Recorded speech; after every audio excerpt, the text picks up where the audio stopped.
This is a quick video on how to do your 4-step pre-writing exercises if you were absent from class. This is for English 11-10.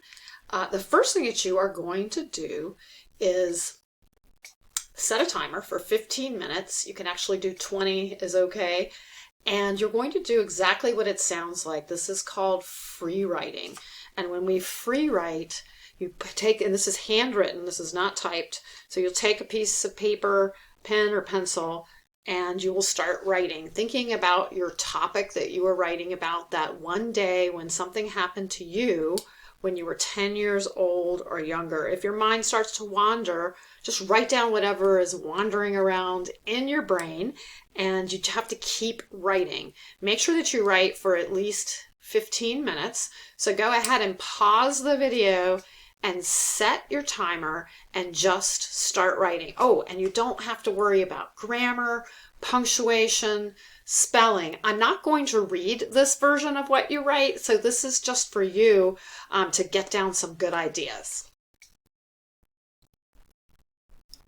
Now that you have finished with the free writing, we're going to move to step 2. So you should label this step 2, reporter's questions. And your first step was step 1, and that was called free writing.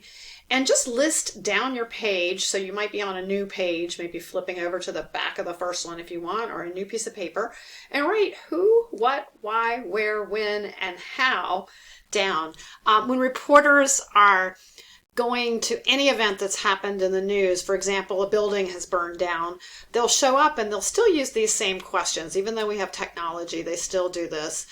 So what you're going to look at is, who are all the people in your story? What's happening? Why is it happening? Where is it happening? When is it happening? And how did it happen? If you get stuck on any of one of these because you can't seem to get it to fit, you don't have to worry about it. And you'll have each one of these questions down your page, and then you can just list some things out to the right of the questions. You do not have to write complete sentences. You can just have lists here. And again, you don't have to worry about grammar or spelling. I'm going to pause here, and you can take a few moments, maybe 5-10 minutes, and fill this one out, and then you'll come back for your step 3. Step 3 is what we call a bubble chart. And when we do a bubble chart, we're going to start in the middle by drawing a circle, and then we'll put something in it. So perhaps, I don't know, if I were writing my story when I was 4 years old, I remember I had strep throat and I wasn't allowed to go outside. And my dad built me a snowman, and I can remember that day very vividly, and so I could describe everything that happened. So I might write in my circle, Dad built snowman. And then what I'm going to do is draw little lines. I'm going to show you one that I've used on a different topic. This is kind of what it looks like. This was something that someone wrote about Malcolm X, and they wrote Malcolm X in the middle. So this is different than what you're doing. And then you can just draw circles out and whatever pops into your head. So the story that we read was when he was in 8th grade, all of these different things. So whatever your story is, just draw bubbles, and sometimes your bubbles can have bubbles coming out of them. So go ahead and pause the video again, and take 5 or 10 minutes and create a bubble chart. Finally, step 4 for your brainstorming is called doodling. And we find sometimes when we just doodle, they've actually done studies on this, that sometimes we come up with really good ideas when we're doodling. I know all of us who doodle have been in classes where maybe a teacher said, hey, stop doodling, pay attention.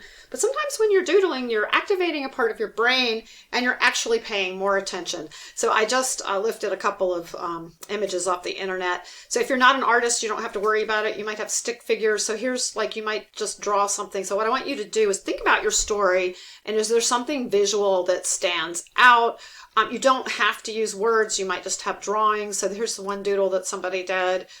Maybe you're a little bit more artistic and you can draw a picture like this person was, writing a story about the time she fell off the horse and, all the things that happened. So this is a visual image. So you don't need to be an artist, but take some time. So pause again, or actually you're finished with the video because this is the 4th step, and you can doodle. You can go back to any of the steps that you like, the free writing, the list with the reporter's questions, the bubble chart, or the doodling to come up with ideas, because now you need to write a final draft of a narrative to bring to class that is going to be due. If you are listening to this right now in 2025 in January, it's due tomorrow. So make sure you bring a handwritten final draft. If you do type, which is okay, you need to make sure that you print it before you come to class. Don't wait until tomorrow morning. Print it tonight if you are typing. So make sure that you have that, because we are going to do a peer review in class. So at least one of your classmates is going to read your paper. You're not going to read it to the class, but one of your classmates will read it. If you have any questions, just send me a message.